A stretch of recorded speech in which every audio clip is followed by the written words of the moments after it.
You are listening to Build Forward, field notes from Africa founders for the ones still building by the ones still building. Here is a founder who trained as a material metallurgical engineer and ended up building a perfumery brand.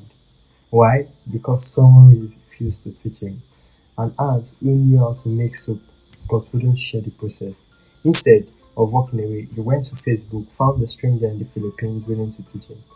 Today we are sitting with Nwachukwu Divine, founder of Divinity Parfums, a brand 5 to 6 years into building towards an African luxury house to stand beside Chanel, Prada, and LVMH on African terms. He's not interested in producing something that merely survives the African market. He's building towards acquiring the brands currently ahead of him.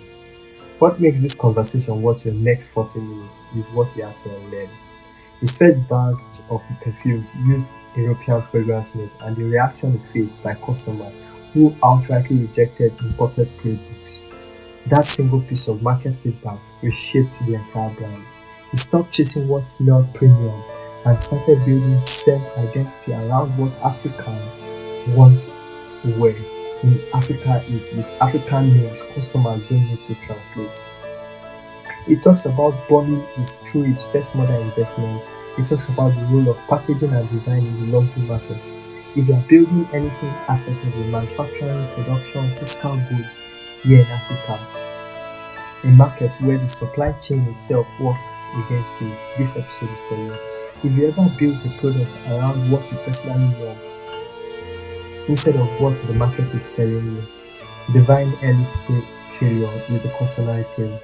And if you wondered whether an African luxury brand can compete on the same shelf as the European names, the story tells you how. We are not here for a feel-good origin story. We are here because you building something physical need to hear the real cost of getting the product globally. Let's get into it.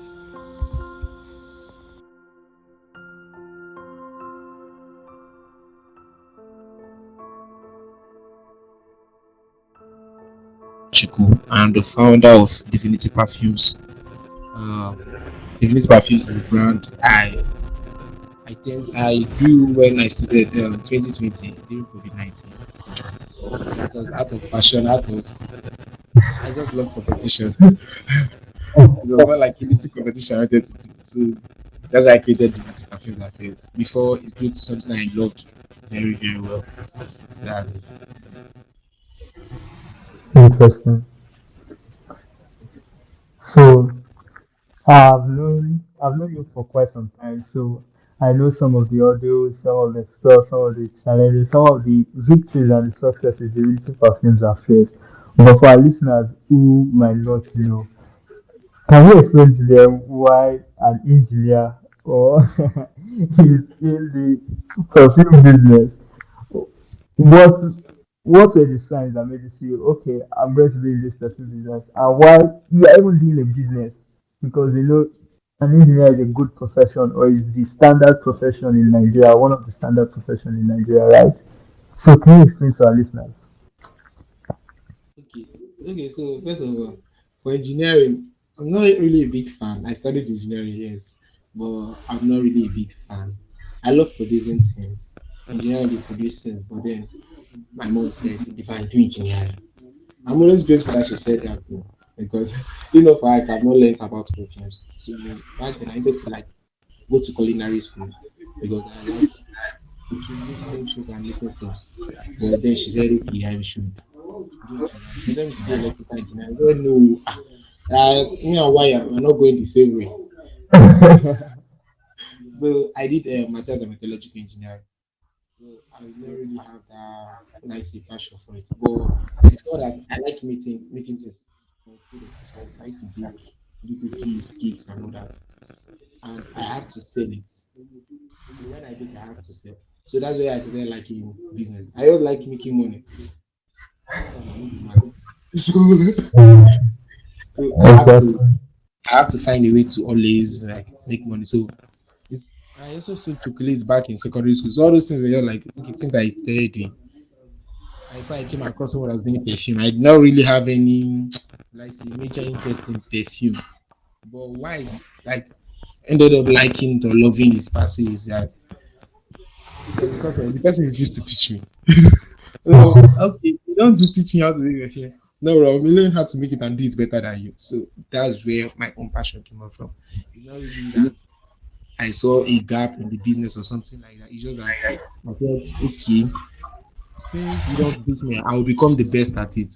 I'll be better than you. I'll be better than everybody at it since nobody wants to teach. So that's like why I started at it. Then I just fell in love later on. Wow. Wow. That's a very interesting story. So that means you like competition. Competition is a drive. Competition is a drive to you. It's what fuels you frequently. And I would like to find out when, how, like what brought about this spirit of competitiveness. Was it naturally inborn? Was it the challenges? Was it the challenges? Was it like what brought about? Okay. So I don't know where I'll say is inborn or like I said, okay, see it here. What happened was 2020 was when I found out that okay, that my friend knows how to make perfumes. So I told her, she was like, okay, I'll help her with delivering it. I was interested, okay, I'll make money from it. But then the deal did not go through again. So it was like, Hmm. okay. Then I went for COVID-19 to my aunt's house. And then she used to make all these liquid soap and stuff like that. Because normally I'm very interested in learning how to make anything. If I say I can make it, somebody is making it, then I have to also learn know how to make it. And before now, I've never seen a Nigerian brand making perfume, so I was like really interested. So I went to my aunt's house and I told her I started making the liquid soap. I thought let her teach me. She was like, ah, you like knowing everything that she's not going to teach me. For you to tell me she wants to teach me, that means you don't want me to know. So I must know. I want to. So that is the thing that I started searching online. So they gave me 19, we could not go out and everything. So I was searching everything online. Um, Facebook was my best friend. I googled some things. Then I came across one guy in Philippines. I've never met that guy up to today. His name is Costo.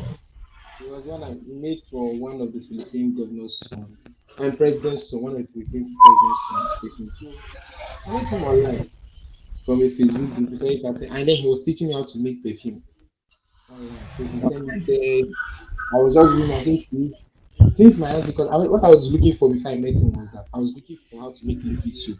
And you know when you see the names of all those stuff, they are using things like methane, it's not called methane. For all those things, they're using like chemical names and stuff like that for Hmm. making liquid soup. So I was confused. But I saw something like fragrance oil, etc. So I just got interested. When he started teaching me about the perfumes, he started talking about it. So he was like the only person that taught me how to make perfume online. And then I just started teaching me. Since nobody wants to teach me, and I don't know any Nigerian perfume brand, because everything I see is Queen, L'Oreal, Chanel, and the fact that I've never seen like a Nigerian brand. I felt okay. Since there's no Nigerian brand, I have seen someone that's doing perfume in Nigeria before. That is the lady, which was not in light skin. And like, okay, no problem. I'll be the best. I'll be the number one in Africa. I'll be the number one in Nigeria. That was just my own conclusion. Nothing else. No Elijah to be fantastic. Elijah. I don't want to do that. There's nobody there. There's no top Nigerians in Nigeria, and there's no top African perfume brand. So that's just I'm just aiming for number one. That's just my own. That's just my own aim, just to become number one. So when I Hmm. become number Wow. one, True, true, true. So the aim is that it's an interesting story, and you also made it similar to Ronaldo, which we don't want to be skeptical, but which we will agree that is hard work that is pushing him and competition that is pushing him to be the number one. While some people are very good on talent, right? Yeah, but leaving that aside, it's very interesting. Personally, I haven't heard this story before. It's a big guy ready to teach you on Facebook, and then the gap in the market. So initially you said there was no gap in the market, but now it's like the gap in the market interested you, made you push so you could take over the market and come in to build a thing. So that's where it matters. So let's move more into the childhood and everything because yeah, you're telling us more of within the stage of starting. But is there anything that really cultivated this whole spirit? Was it something within family? or was it for some of the founders we've interviewed and I've spoken to a lot, it's the father was a entrepreneur, business minded, and was that kind of push. Almost all of them that have had really, really doing great in businesses that they had inspiration from their father, from their parents.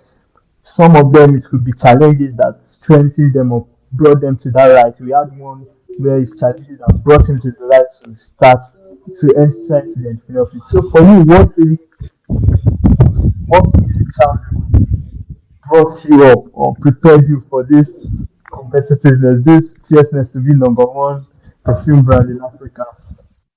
Okay, okay. So my dad and my mom they've been into Okrika business since I was small. In fact, before they gave it to me, and they're still doing it. There's a time that if I go to Benin Republic or go to Cotonou and the market there, I just hear say Bravo. His name is not Bravo. His name is Nwachukwu. So when you say Bravo, everybody knows Bravo.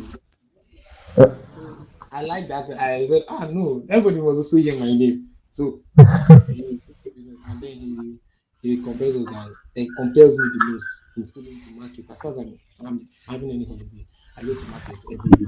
And I think it makes me money. So I mean I just feel business is something. He didn't finish school, he didn't even do GSS. But then he speaks English very clean English. Same with my mom did not finish. None of them even did GSS. So they bring us that okay with the aim of go to school, get a very good job. If you do business, no problem, fine. But then their main aim was okay, you can come. They always say this that if you had the chance to do one tenth of what you had, like you had the chance of one tenth of what you have, it's going to be 100 times better than it is. So, but saying the fact that he can do business and he has traveled out of the country several African business, he has traveled to more than 5 countries to sell his business. And then my father is a very competitive man. No joke. He's very he's very, very competitive. He's more than 60, he's almost 70, but then he still gets up. He's trying to go to the market to be the first person that goes to the market. That is his own. And he was first person. So it's not really because of he's trying to look for more, but just that feeling of yes. I mean, you say, be first. And what that came first, you. So all the way he the right journey. Even like me, sometimes I had a challenge in my business was because I did not see any reason to compete again. Everything felt boring for me. The oh, I didn't feel any drive of competition. Personally, I don't feel any drive of competition. I don't really like doing something. I'm someone that puts um I like use the word I can put my emotion into doing something that is I put all my interest. If I feel something is very well. If I'm playing a football game, I have to put my passion, I have to put all my interest before I do anything. So if I'm going in, I'm going all in. So that's just it. So the competition part, it's all I can say it's inborn, yeah. It's inborn. Maybe I inherited it, but I know That's one of my role models is Ronaldo. Competition. What does it? So that's just it. interesting, interesting. That's right. That's something. So, a bit in relation to that, would you say because we know or we've heard of when we look at businessmen that are really doing well, we've heard that there is that drive of competition and everything. So, would you say it's really an essential? Or I believe you would have met some of businessmen that are not really driven as you are, but do you think is that drive that force that really gets businesses to the top. Possibly the drive from the founder or from the partner that really drives the business to the top. Is that one thing you consider? Okay. So for me, I would say if every business has to have that drive of I want to be the best. If you don't want to be the best, I'm not sure you want to keep on being there. So I love Jeff Bezos the most. May God rest his life and remain in peace. I don't really know much about Arnold Bernard. Yeah, I've read about him small. But for Jeff Bezos, the fact that he came up and went like he was working on work, but then when he created Amazon, he wanted it to be the place that everyone wants to go to. It's not Mm, easy now. want to be the one that everybody is. I want to be that one. true. So it's not really. He knows that more people will do the same thing he do. Or there are people that haven't been because as I did when he started Amazon, there were a lot of physical libraries and bookstores. But he wanted to Yeah. do it in a way that everybody will come online to him, and he know people will still go. So he wants to be the one. Not that he wants to be the only one. He cannot really claim a monopoly on that. So just like any perfume business, I've met other perfume brands, Nigerian perfume, that are actually even for now, I'll say for now, yes, they're doing better than me because it's just for now. Some of them are already in existence for years, for them since Yeah. early 2015. They've been in the game. They're there with very huge investors and capital. So that does not stop me from saying if I have the opportunity to acquire them like Louis Vuitton did, why not Yeah. acquire them? So even Louis Vuitton and Obena, he was not the founder of any. He just wanted to be the one. Okay, he bought Louis Vuitton. Then he liked others. He said, all these ones are here. I want to be the number one. He bought Hot Company, he bought the other ones. He bought artist competition. At the end of the day, what does he look at? His competition. He knows more brand will still come up. There's Zara. There are some other ones that is not his own, but then he knows there will be competition, but he wants to be that one. So again, we have the feeling of coming competition against you. And you are doing it because that's your own way. You just have to go with that. People are going to come and visit, but just enjoy the competition. It's not a do or die sport. If it's something like a driving force, that means you have a daily driving force that a lot of people will still be competing against. You have what to always go. Yeah. Interesting, interesting. You've spoken a lot, and I think our first time listeners and people hearing you for the first time are already hearing how driven you are. You already saying that you are coming after those that are 10 years ahead of you, and you are either buying them or you are shutting them down. That's a great vision. That's a great vision. So, we've spoken more about the person, we've spoken more about who built this. No, what did you really, what are you really building? We need to hear about it. We need to hear of this divinity perfume that is coming to be number one in Africa, that is going to close down or buy out the existing brands, and that is going to stand as a recognized perfume brand across Africa. Please, can you share with us what is divinity perfume? What are the built? What is building? How did it start? Let's hear. Okay, so I started using perfume 2020. I was still a student. So when I started, I just wanted to outpass one person, which I did in months. Didn't even take up to you. Because the business has a lot of competition already. Because you go to a convenience store, you see more than 100 brands. No matter how small no matter how small the shop is or store is, you see a lot of brands there. So trying to stand out where people don't know what do you call it, where people don't really need a new brand as still or have a reason to need a new brand was very difficult. So just in 2015, I think I shared my advice. She could not really last. The whole getting on materials, getting bottles, getting stuff like that just shrink. So I'm like, but people don't know me as much. I'm still making. So I have to like think of a brand identity. If I keep on just going with I'm making perfumes, why would I that's like thinking of okay, why would people want to buy different perfumes? There's La Papa, there's Creed, there's Chanel, there are a lot of brands out there. Why? So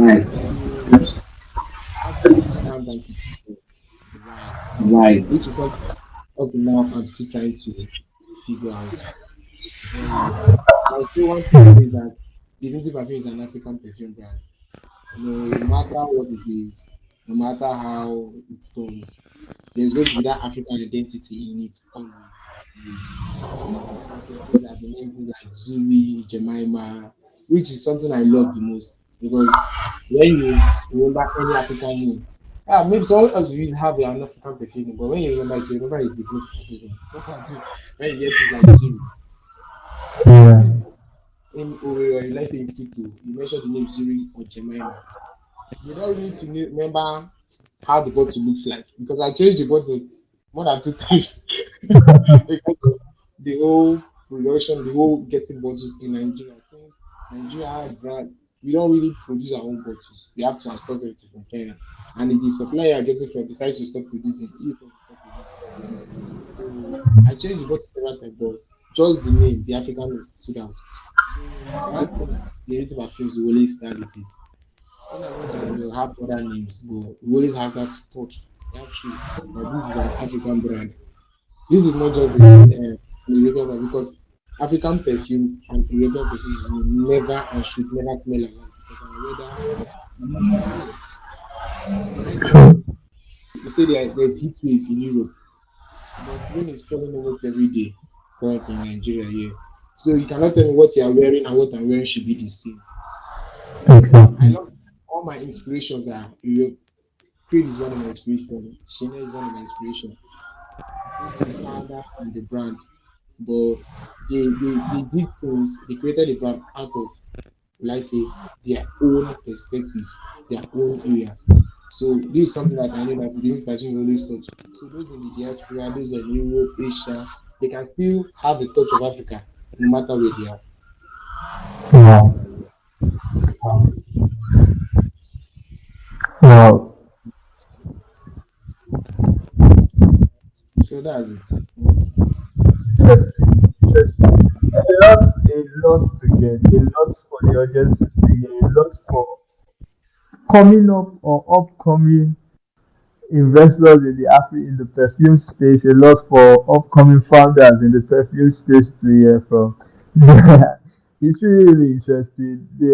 I think I admire the fact of your founders collection. You have a list of founders you look up to, you learn from, and brands you are modeling. And one thing, as much as you are modeling them, is you are not really copying their playbook, but you understand that they go from perspective insight to the environment, which you've brought it in. And then another thing that is clearly certain and beautiful about the story of Divinity Perfumes is that we are having this whole reminder that it's for Africans, it is Africa, and we are exporting Africa culture, we're exporting Africa scent all over the world.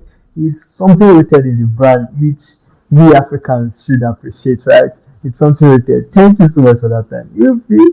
So, building these brands, this whole stuff, the vision, the ideas, everything would have not really been a smooth journey all through, right? So, can you share some experience of how it was starting? Like you said, okay, you said in months you were able to you're able to surpass the woman. Yeah, how it was then. What did you discover there? And then you also said that you've changed bottles like twice. And personally, I know you've introduced fragrance, brought drop fragrance, and everything. So, what has been the whole challenges? What has been the whole fire that you realize the business you entered into us? Okay. So when I started making perfumes, I went online. So I learned theory. I did not learn practical. Yeah. Then I was trying to make the money very fast. So nice. I didn't want to do practical. Since I've learned it, I felt it's just like baking now. I'll learn a bit fast, fast. So when I finished, I was telling I had a book I wrote from everything this guy taught me. Okay. I had my formulas that I imagined in my head for fragrance note. The full book was written out. So okay. I left my before I left my aunt, I just contacted my sister to get me where she can buy oil. She could not find because these things are new, like she has never heard of them. But later, when I came out, I left my aunt house to my our own side. I went for an MD. I made my first one. I packaged it. I collected my other sister 20,000 naira. So I had lots of bottles. My first production, I'm really going to. I've not practiced at all. I've never. I've not even used one bottle, not even tell me. So I bought everything in large quantity. Made the bottle, paid the designer, and the designer did a very bad job. He did a bad job, but I don't any problem. I can still manage to sell it anyhow. People will still buy. The other guy now did a worse job. I couldn't. I didn't produce a box with inside. I produced the way and put foam on the ground. Just play one. shabby. Nothing was actually balanced.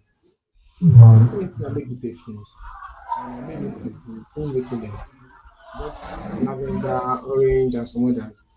And when I started making the perfume came out. To me, it was smelling nice, very nice. But here in Nigeria, like I said before, what we use in Africa and what they use in Europe is not the same. Europe love lavender. They see it as fresh, nice, very sweet. But in Nigeria, here, we use all our washing soap. The fragrance used in them is lavender. So I put lavender, I put orange that in some of our washing soap and uh, what do you call it, soap for washing clothes. It's the same thing, lavender or orange. And they're smelling, are you making detergent? So when I took it to market, I produced a package. And I took it to the this outlet. Someone told me to my face, ah, it smells like morning fresh. It's a detergent brand, like a washing soap brand for washing clothes. Yeah. I smelled it and I smelled it was similar because of the lavender. Because of the Yeah. lavender. It's not something for Nigerians. Nigerians see that as what we use in Washington. So, but I still manage and I still. So one of the challenges I really faced the most was designer, someone that can give me something that is stand out. At least let it match up to international standards. In as I was saying, African diamond, you have to meet international standards. You have to Yeah. package it. Yes, there are standards for everything, both the packaging and so that's where the whole thing. I first of all sold, I didn't even sell all the bottles, but at least my pricing, I sold those ones. Then I had to reformulate. Let me try another person. Pay the designer. The designer gave it to me very well. It was a friend of mine. He made it very well for me. And when I started, my mother gave me 40,000 naira. So I bought cartons, bought ingredients, everything in bulk. And I already had the sample of the bottle. For to get it, I mentioned something about if our supplier says he's not buying that bottle again, it's over for him. Since they are not going up to Yeah. 40,000, my supplier, the person I was buying bottles from, said he's not buying the bottle again. So he didn't even have up to 10 pieces, and I produced cartons of over 100 pieces. So I Wow. already had a loss. And coupled with that, the oil, because finding all these ingredients is a very major challenge in Nigeria. But we don't even know sell it. And I'm starting out, I didn't really have any contact of research. I'm just walking up and down asking, where can I buy it? So I worked a lot. The price I got this that time were bad. My ethanol separated from my fragrance oil. So you see a Mm. demarcation line. So what's apart? I cried because my mother just invested 40,000 and everything was blown. I could not get. I've produced the cutter, I produced sticker. I could not get budget. So the cutters were gone. The oil was bad, and there's nothing I could do about it. I really cried. I stopped the business, and then what happened was I now met someone online who factory adventure in which we did that. So I sent him one of the figures that still had that was still divided like that.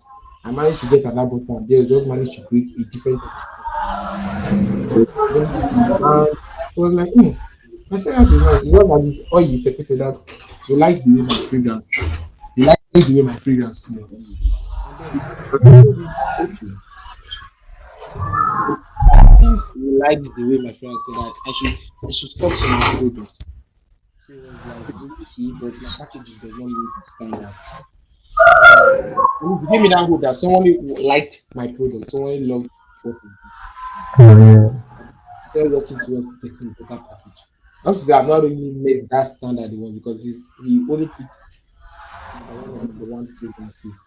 Yet he has very, very good collection. The price is yeah, kind of high for the average Nigerian. They are the Yeah. highest and he picks the best. So, but he gives me that hope. We speak, he gives me that hope. Okay, if I can make something good, can make the packaging good. So that's why I started trying to get someone that will do that will do sort of packaging for you at a lesser quantity. It's something very, very difficult. It's very common. I mean, you just want to start learning. It's difficult. You have to have very good commercial background. So that's learning how to design. So I learned how to design myself because paying other after apart from my friend, after my friend I we stopped paying for design. I did not have a good design idea. The person I paid again did nonsense. So I learned how to do the brand myself. I learned how to make new stuff. So this was something that I said, and I was still so I've learned this. I'm not really focused on this part, making those packages. So one of the problems we have is so at that point Yeah. I decided to make the Temi. That's when the idea of Temi came in. So it's pocket perfumes because the sales in Nigeria, everybody like we already know new brand. I say Divine, how far you get perfume, and then like I get perfume where I still dey use. I have enough to use. I still and then I started selling the Temi. That was what actually led to people knowing about me. When I started selling that Temi, so okay, at least they will try the brand, they'll try the product, just try it one. It's 1,000, it's 1,500. When I said it was not 1,000, it was below 1,000. So that's where I started from. But the challenges came, especially with the packaging. You said I didn't know that we having good packaging. When I started, my packaging was not beautiful, but I just I will still start. Anyhow, I work there, I will start.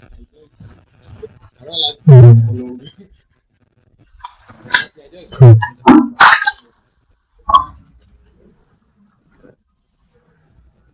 Okay. I think it's the network and the affection, but we still continue.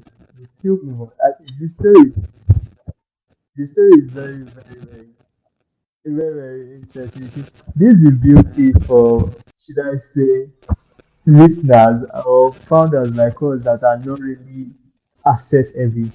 Some of us in the startup world, let's say tech world and everything, we are not asset heavy. We can really build our stuff from the comfort of our resources without intermingling with the society per se or facing or seeing the challenges going on in the society. But for asset heavy manufacturing based, production based company like yours, you begin to see the in-depth, the flaws in the Nigerian mindset, the flaws not just even within your business, but outside the scope of your business, like the design. You say necessarily what pushed you is trial and error with the designers, and now you have created you have learned to design, and now you are producing quality better design. Why? Because you saw that space there, then the bottling and the other factors. These are quite interesting challenges you say that people face, but also insights that people need to understand that a brand being 5 years in operation, 10 years in operation in Nigeria is a whole lot of murder. It's a whole lot of murder because when starting out, you started with a whole lot of challenges and you had to pick your stones, get calm, get flooded, made mistakes, made errors and everything. But one interesting thing I think I'm getting from this your story is that you were open to learning far and abroad. You were open to learning far and abroad, and not just learning in a shy or introverted way, but you reached out to people. You say the Philippine guy, you reached out to him on Facebook. Many of us found out we really have time for that, but you say you reached out to him on Facebook, and if God's speaking to you. So for everyone listening, it's the same thing. When you reach out, we listen. Experienced founders, growing founders, top founders, when you reach out to them in the right manner, oh, this, they listen. You also spoke about you reached out to a very high-end collection brand that, oh, the perfume and everything, and the person was like, the person gave you feedback and everything. So those are like two things that I really, really think needs to be noted. Be able to reach out, seek feedback. It's something we commonly say in the startup world, but it's something that is not really practiced when we say seek feedback, not just from your competitors, not just from your customers or your clients, but from your competitors. And it's something you really put to work. So, going forward, we want to ask what are like the perspective, the insights you gained that you say when starting you didn't realize it, possibly in business, possibly in the perfume brand itself. But as you go along the way, and you say you started 26 years in now, you've kind of discovered it. You've kind of seen, oh, these are the things we face. These are the challenges that is. So, can you share with us not just challenges, but the perspective, the unique insight you feel you've gotten You didn't see theoretically, you didn't know why starting, but along the journey, you discovered in business or in doing business in Africa. Okay, so one of the, will I say, insights I've gotten is that whatever business anyone does, even if it's as small as catering, or not as small, catering is a big thing, even if it's in catering or they are making Mm, anything, you always have to tell a story. You always have to have a good mm, story. You have to have the reason why, because you are not the first person that will do it. You'll not be the last mm, person that will. So you have to give the customer the why, the story, why are you doing it? That's why alone will be the backbone for you. Why the person true. why it's an interesting why that is the competition. You have to tell them why she don't tell you why. And then you also have to give the customers what they want, not just what you want. I cannot say, okay, let me mix herbal, a perfume that smells herbal, and give to the customer because I feel like it. Yeah. So I tried that once. Yeah, I made something. I made very smell herbal, but no, nobody would like that. Also, I like Mm. lavender, and all my customers and everybody say it smells like precious oil. I'm not positive. You have to give them that. That is one of the things that I learned. Yeah, I learned it in the industry because I had made plenty. So I was trying to convince everybody to buy that fragrance. Why? Because but I learned that over the time. At first, I just said that oh, they are trying to say no because of the new brand. But over time, when I kept on producing, if I produce something they want, the order does not. If the order comes into the say that maybe I need to retire now. I don't have it now. I will bring it next week. So that Mm. happens. So when you decide to give them what they don't want, in the business world, you are pleasing the customer. Customer is king. Yes, you have this customer is also a king. You are a king, the customer is a king. Yeah, that you really end towards trying to negotiate the business. You cannot just try to like what you like. So those are like the ingredients that you have to sell a dream to them. You have to make them want to buy into that dream, not just the product, because that product already exists. You cannot give them issue some thinking like that or whatever, or let's say fabs biscuits. But then there are plenty brands that have selling chocolate biscuit before now. You have to just tell them the why. You have to, one thing you give them what they want, and then you also give them why. Something to dream about. They like Nike. I'm a very big fan of Nike. I'm a very big fan of Coca-Cola. Coca-Cola brand I am. But when it comes to Nike, Coca-Cola, Red Bull, and Pepsi, the dream alone itself, just that dream is what buying into. Yes, you might not hear the customer saying this is the dream, but by the time you position yourself to when you position yourself in a way that you are selling out dreams, the customer just automatically flow to you without them having to ever tell you that they bought into that dream. So them saying so know your business, your own is just be sharing out today. If you try to just keep on selling and selling like a shop without people, you keep on selling like I use my own grandfather because if they are just wherever the shop is known in the market, but like call it, there is no branding. And that is something that you most African brands or African boutique that once the person is gone or once something happens, the person stop that business, the business just stops. Let's say he's in the hospital, nothing goes on because Mm. the owner around, the brand is not known, it's just the shop and the person that is known. So that is one thing I'm trying to okay, this is what my father did that I don't want to do. I don't just want to be selling the talent knowledge that I'm selling perfume. I want it to be that even without me, this something my children, the name is very good. All of us know Coca-Cola. Coca-Cola be there for years. Chanel that Out of I'm a brand of celebrated for Chanel number five perfume. It's celebrated 100 years. And 100 years, the woman that created it is there. She's there gone. yeah. They've done her burial a lot of times. They've done it, but the brand is still there. So I'm not just creating this, I'm just trying to create this story. Because if you want to create a good story, nobody will be able to portray that story. Interesting. Interesting. Interesting. I mean, it's just the conversation today. really, really great. Really quite a lot. I would like. It's something that has been repeated over and over in this podcast is that customer is important. You shouldn't overly focus on your idea or your vision.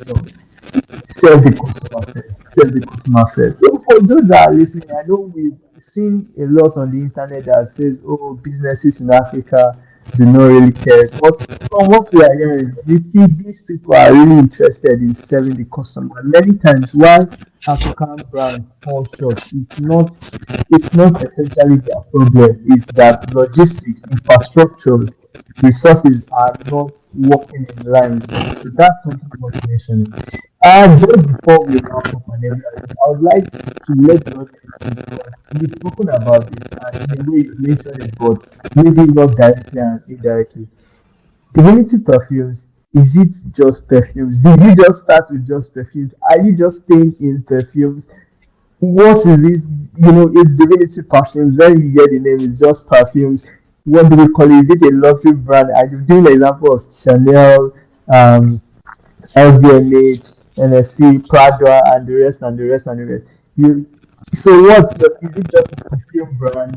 And then one thing that we have to know is that in Nigeria, I don't know in other parts of the world, we have perfumes, liquid perfume, I believe, and oil perfume, right?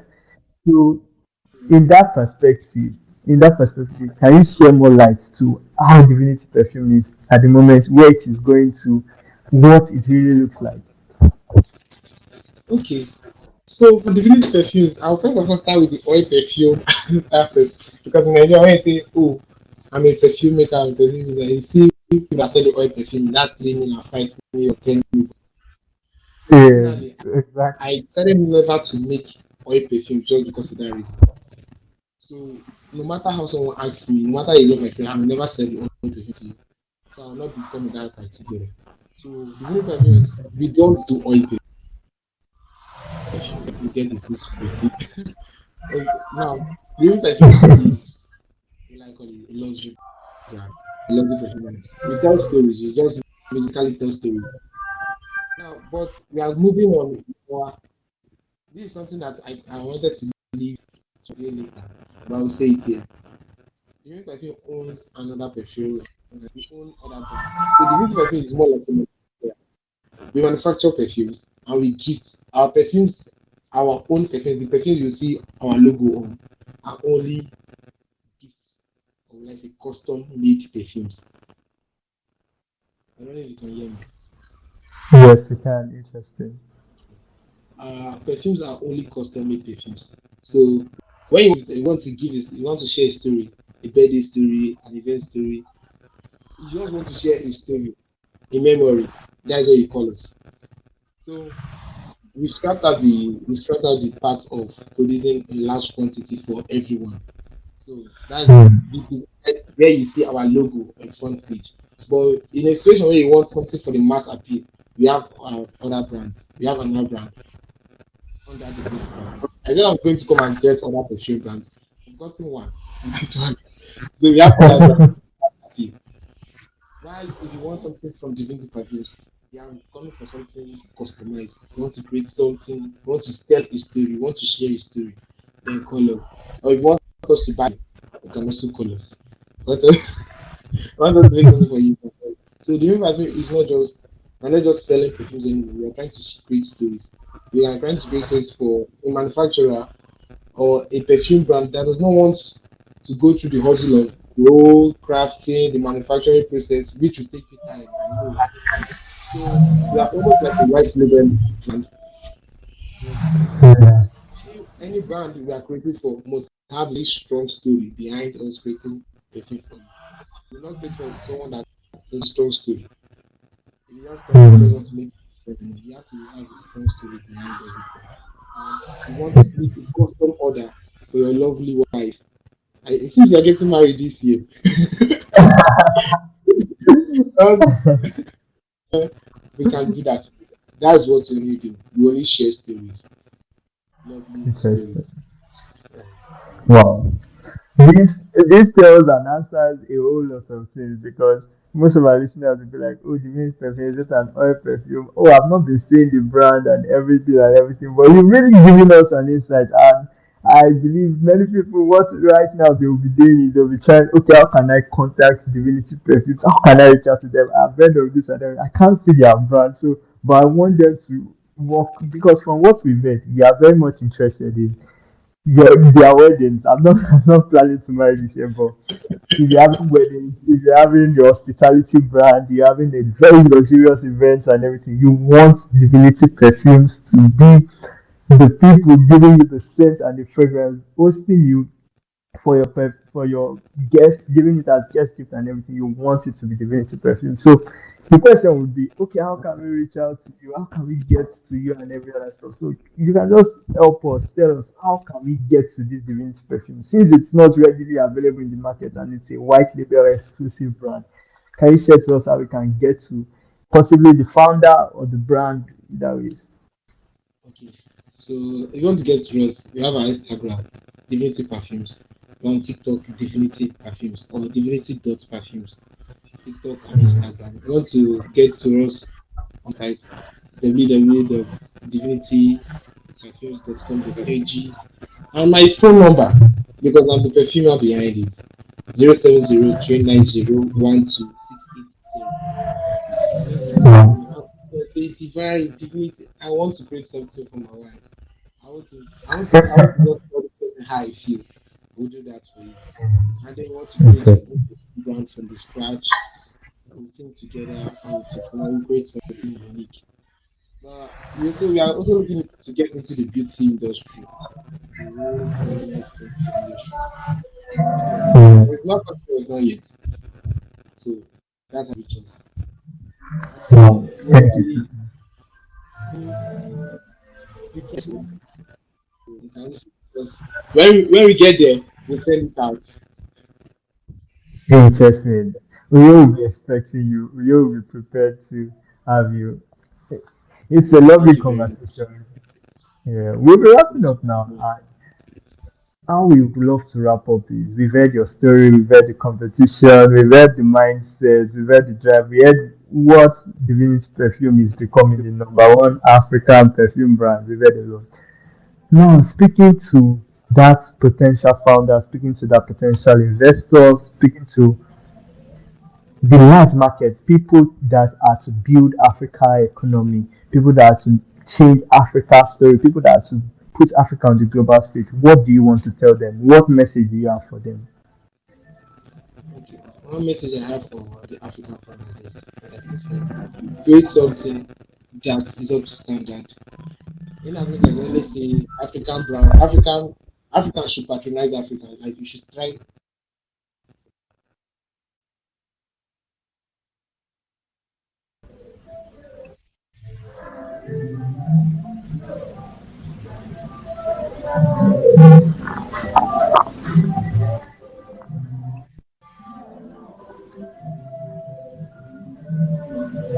Okay. So in as much as I used to say we should try to patronize our local our local brands. So for the manufacturer, you need to meet standard. Just because of they want to patronize you does not mean you now reduce your customer service, you reduce your product quality, you reduce your delivery system because of you feel I know you. That's we used to say it in Nigeria, nasi finish customer. So just because of they know you, you now want to give please. In as much as they are trying to produce for the Africans, they are trying to produce for look international. We are not African is not just Hmm. one small community. Exactly. So try to be standard. Try to do the best. Try to be the best. So for the founder, say yes, it might be tough, especially in Nigeria here. It might be very, very tough. The system might look as if it's against you. I always say there is a way. Was it BMW was formed after World War II. Puma was formed after World War II. So if all these brands can be formed after World War II, Adidas same thing. If all these brands can be formed in the midst of war, yes, they might have had one or two extra people in the team. You just have to stay. find a more creative way. Don't just try to be like, okay, since there's nothing I can really do, you now decide to just do the lowest, the least. No, let's try to do the best. Interesting, interesting. Thank you so much for having me. We hope to hear from you.